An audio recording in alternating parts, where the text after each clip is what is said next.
On va continuer dans la rédaction de son CV. L'objectif du candidat, à travers le CV, c'est forcément de décrocher l'entretien. Donc, il ne faut pas y détailler chaque expérience. C'est un piège. En d'autres termes, il n'est pas nécessaire de mentionner chaque tâche qui vous a été confiée. En fait, il convient de supprimer ce qui est obsolète, dépassé, ce qui est redondant et ce qui est totalement hors sujet. Là encore, il faut prendre de la hauteur sur son passé professionnel, puis se mettre à la place du recruteur pour savoir ce qu'il a envie de lire. Et c'est loin d'être évident, surtout quand on a une carrière bien remplie et l'esprit collectionneur, ce qui est le cas de la plupart des personnes. C'est difficile de sacrifier la moindre expérience, le moindre travail que l'on a effectué. Premièrement, si vous avez plus de 10 ans de carrière, il faut se forcer impérativement à éliminer tout ce qui relève des emplois saisonniers, ce qui est plus vulgairement appelé les jobs d'été ou les jobs étudiants. Il faut également enlever le babysitting chez la voisine ou chez la tante. Vous avez sûrement pu trouver mieux et aussi pu prouver votre sérieux et votre responsabilité par la suite. Si, au sortir des études, cela permettait de montrer quelques savoir-faire et de forcément remplir la page, là, ça peut signifier que vous n'avez pas fait grand-chose de mieux depuis, ou vous n'avez pas renouvelé votre CV.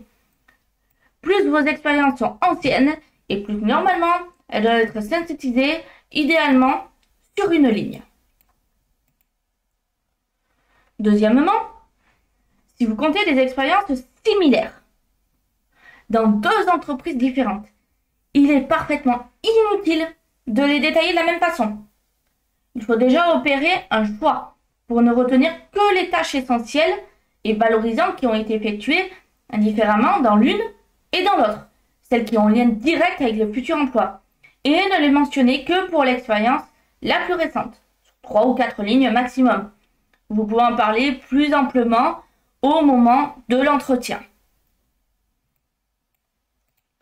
Enfin, même si elle est récente, même si elle concerne une entreprise prestigieuse, je vous conseille de passer sous silence une expérience dont les compétences acquises n'ont rien à voir avec celles demandées pour le poste visé. Par exemple, votre expérience de comptable chez tel grand constructeur automobile de luxe ne sera pas forcément d'un grand intérêt si on cherche un animateur pour des événements.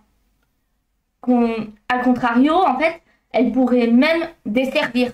Ça donnerait à penser que la personne qui a été comptable est beaucoup trop rigide, beaucoup trop stricte, qui n'a pas un bon contact avec le public et que les prétentions salariales dépasseraient forcément le budget. Pour conclure, je vous rappelle qu'il faut faciliter le travail du lecteur. N'en mettez pas trop.